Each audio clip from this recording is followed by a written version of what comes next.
आज हम लोग आपके यूपी बोर्ड की कक्षा 12 के सामान्य हिंदी के पेपर में कवि के साहित्यिक परिचय पर आधारित पूछे जाने वाले प्रश्न को हल करना सीखेंगे। लेकिन सबसे पहले हम लोग एक बार प्रश्न को पढ़ेंगे, प्रश्न को थोड़ा सा समझेंगे, फिर उसके बाद हम लोग इसको हल करना सीखेंगे। तो चलिए सबसे पहले हम लोग प्रश्न को हल करना सीखते हैं। तो देखिए, पहली बात तो ये है कि ये 5 के ख पर आता है। देखिए 5 के क पर लेखक का साहित्यिक परिचय आता है और 5 के ख पर कवि का साहित्यिक परिचय लिखने के लिए आता है। ये आपको ध्यान रखना है। तो प्रश्न आपसे कह रहा है, निम्नलिखित में से किसी एक कवि का साहित्यिक परिचय देते हुए उनकी प्रमुख कृतियों का उल्लेख कीजिए। अधिकतम शब्द सीमा 80 शब्द। अब इसको ज़रा सा मेरे शब्दों में समझ लीजिए। देखिए प्रश्न आपसे कह रहा है निम्नलिखित में, तो देखिए इसी तरह से प्रश्न के नीचे 3 कवियों का नाम दिया रहेगा। इसमें से किसी एक कवि का, जिसको भी आपने अच्छे से तैयार किया हो, किसी एक कवि का साहित्यिक परिचय। देखिए पहली चीज़ है आपको साहित्यिक परिचय लिखना है। ठीक है, साहित्यिक परिचय देते हुए उनकी प्रमुख कृतियों का, और दूसरी चीज़ उनकी प्रमुख कृतियाँ यानी कि उनकी जो रचनाएं हैं उनकी किताबों का उल्लेख कीजिए।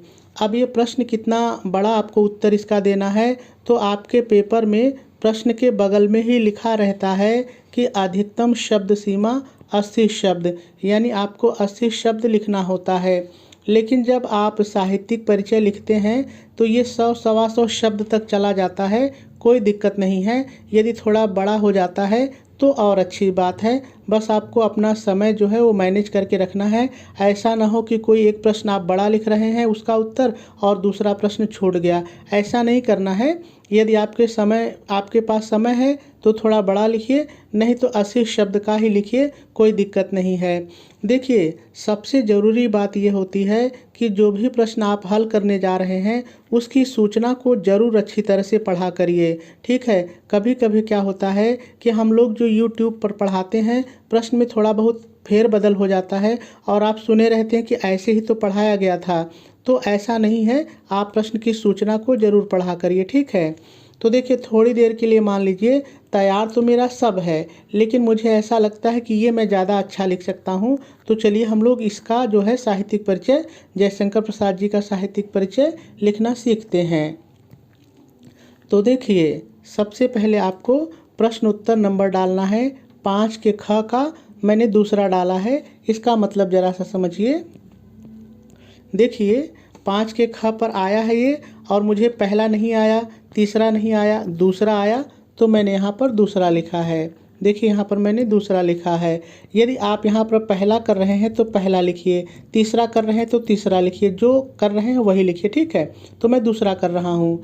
देखिए प्रश्न उत्तर नंबर डालने के बाद 1 से 2 लाइन छोड़िए। देखिए किसी भी हेडिंग के बीच में आप उचित दूरी बना के लिखिए, कम से कम 1 से 2 लाइन छोड़िए, फिर अगली हेडिंग डालिए जिसको भी आप लिख रहे हैं। जैसे मैं लिख रहा हूँ जयशंकर प्रसाद साहित्यिक परिचय, ये हेडिंग बनाने के बाद अब आप 1 लाइन छोड़िए, और आपको देखिए साहित्यिक परिचय की पहली हेडिंग आपको बनानी है संक्षिप्त जीवन परिचय। देखिए आपको यही पहली हेडिंग बनानी है। यहाँ पर एक सवाल आप बहुत करते हैं कि साहित्यिक परिचय में क्या जीवन परिचय लिखना होता है, तो देखिए मेरे हिसाब से नहीं लिखना होता है। क्यों? क्योंकि देखिए जो आर्ट के बच्चे हैं, जो कला वर्ग के बच्चे हैं, उनमें अलग से जीवन परिचय लिखने के लिए आता है, उनके पेपर में साहित्यिक परिचय लिखने के लिए नहीं आता है। ठीक है, लेकिन यदि आप चाहते हैं कि हम जीवन परिचय लिखेंगे ही तो ठीक है, संक्षेप में थोड़ा बहुत लिख दीजिए, लेकिन मैं कहूँगा कि आप जीवन परिचय न लिख करके संक्षिप्त जीवन परिचय लिखिए। ठीक है, आप किसी का भी साहित्यिक परिचय लिख रहे हो, किसी का भी लिख रहे हो, पहली हेडिंग बनाइए संक्षिप्त जीवन परिचय। ठीक है, उसके बाद संक्षिप्त जीवन परिचय में आप लिखते हैं नाम, जिसका भी है नाम, जन्म स्थान, पिता का नाम, भाषा, शैली, कृतियाँ, पुरस्कार, मृत्यु। ठीक है, ये सब आप पॉइंट बनाइए। किसी कारण से यदि कोई पॉइंट आप परीक्षा देते समय भूल जाते हैं तो 1-2 पॉइंट छोड़ दीजिए, कोई दिक्कत नहीं है। यदि 5-6 पॉइंट भी आप लिख देंगे तो सही रहेगा। बस उनका नाम, जन्म, मृत्यु और रचनाएं नहीं भूलनी चाहिए, ठीक है। तो देखिए मैंने इनका लिखा हुआ है, मैं आपको पढ़ के सुनाता हूँ। मेरी बात को एक बार फिर से ध्यान से समझिए कि आप साहित्यिक परिचय किसी का भी लिख रहे हो, आप पहली हेडिंग बनाइए संक्षिप्त जीवन परिचय। जीवन परिचय मत बनाइए, संक्षिप्त जीवन परिचय, ठीक है। जैसे नाम जयशंकर प्रसाद, मैं इनका हल कर रहा हूँ। जन्म जब भी हुआ हो सन 1889। जन्म स्थान काशी। पिता का नाम देवी प्रसाद। भाषा प्रारंभ में इन्होंने ब्रज भाषा में रचना की थी, फिर बाद में इन्होंने खड़ी बोली में भी अपनी किताबें लिखी हैं, तो मैंने इसी तरह से लिखा है, प्रारंभ में ब्रज तथा बाद में खड़ी बोली। शैली प्रबंधात्मक है और मुक्तक दोनों है, तो आप लिख दीजिए प्रबंध तथा मुक्तक। यदि कृतियों की बात करें तो बहुत सारी इनकी कृतियां हैं, 2-4 संक्षिप्त परिचय में कुछ ही लिखना है। कामायनी, आंसू, लहर, झरना, मैंने यहाँ पे 4 लिख दी है। यदि कोई पुरस्कार मिला है तो उसको भी लिख दीजिए। इनको पद्म भूषण और मंगला प्रसाद पारितोषिक ये पुरस्कार मिले हुए हैं, ठीक है। मृत्यु सबसे लास्ट में आप मृत्यु को भी बता दीजिए। 14 नवंबर सन 1937 ईस्वी। किसी किसी की जो है मृत्यु में आपको डेट नहीं मिलती है तो आप केवल सन डाल दीजिए, कोई दिक्कत नहीं है। पहली हेडिंग हमारी पूरी हो गई। चलिए अब दूसरी हेडिंग देखते हैं। देखिए संक्षिप्त परिचय के बाद आपको दूसरी हेडिंग बनानी है साहित्य में योगदान। किसी का भी आप लिख रहे हैं, दूसरी हेडिंग बनाइए साहित्य में योगदान, या इसी को बदल करके हम लोग कहते हैं साहित्यिक सेवाएं, तो चाहे साहित्यिक सेवाएं डालिए चाहे साहित्य में योगदान, एक ही बात है। अब देखिए ये चीज़ें आपको किताब में मिलेंगी। आपकी किताब में साहित्यिक योगदान जो है वो कम से कम 1000-1500 शब्दों में बहुत विस्तार से लिखा होता है। आप उसमें अपने मतलब भर का 80 शब्द छांट लीजिए। आप छांटना सीखिए, आप ना किसी के पीछे मत चलिए कोई बताए, आप अपनी मर्जी से कोई 80 शब्द छांट लीजिए। मैंने जो छांटा है मैं पढ़ के आपको सुनाता हूँ। तो साहित्य में योगदान हेडिंग डालने के बाद आप लिखेंगे हिंदी में छायावाद के प्रवर्तक एवं उन्नायक महाकवि जयशंकर प्रसाद जी प्रसिद्ध कवि होने के साथ साथ एक कुशल नाटककार, कथाकार तथा उपन्यासकार भी थे। देखिए यदि आपके यहाँ पर जगह है तो उपन्यास एक साथ लिखिएगा, और कोई आधा शब्द, देखिए मैं इसको बराबर करने के लिए, ये लाइन बराबर है इसके लिए मैंने उपन्यास शब्द को आधा यहाँ लिखा है, आधा तोड़ करके यहाँ ला दिया है। तो कोशिश कीजिए कि इधर की लाइन आपकी बराबर रहे, इधर की अगर थोड़ा आगे पीछे हो जाती है तो कोई दिक्कत नहीं है, ठीक है। तो उपन्यासकार भी थे। प्रसाद जी ने अपने काव्य में मानवीय मूल्यों की प्रतिष्ठा की है। प्रेम और सौंदर्य इनके काव्य के प्रमुख विषय रहे हैं। ये जीवन की चिरंतन समस्याओं का कोई चिरंतन माननीय समाधान खोजना चाहते थे। इच्छा, ज्ञान और क्रिया का सामंजस्य ही उच्च मानवता है।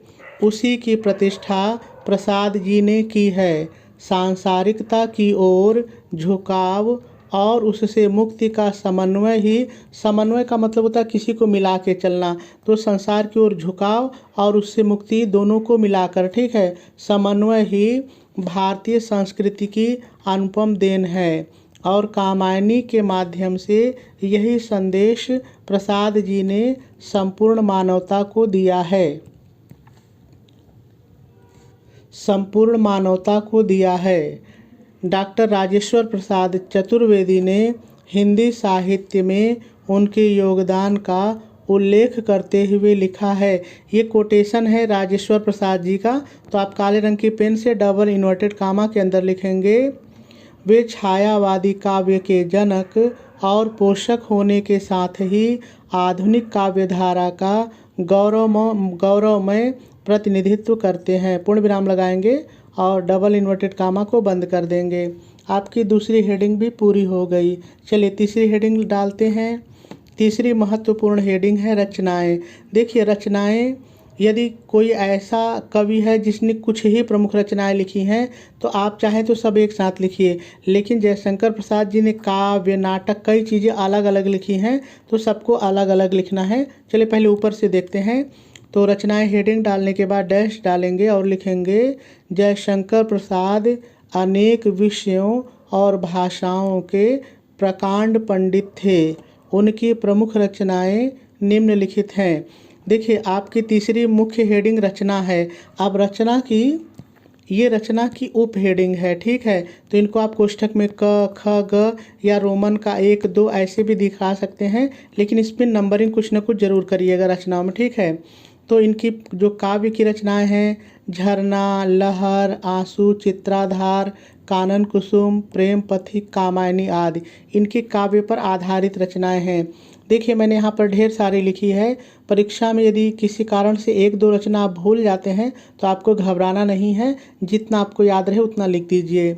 अब नाटक देखते हैं। तो नाटक इनका अजातशत्रु, स्कंदगुप्त, ध्रुव स्वामिनी, एक घूंट, जन्मेजय का नाग यज्ञ, कामना आदि। इसके अलावा भी बहुत से हैं लेकिन मैंने इतना ही लिखा, ठीक है। अब अगली इनकी रचना है उपन्यास। हेडिंग डाल करके लिखेंगे कंकाल, तितली, इरावती। ये अधूरा है, अपूर्ण है, ये इनके उपन्यास हो गए।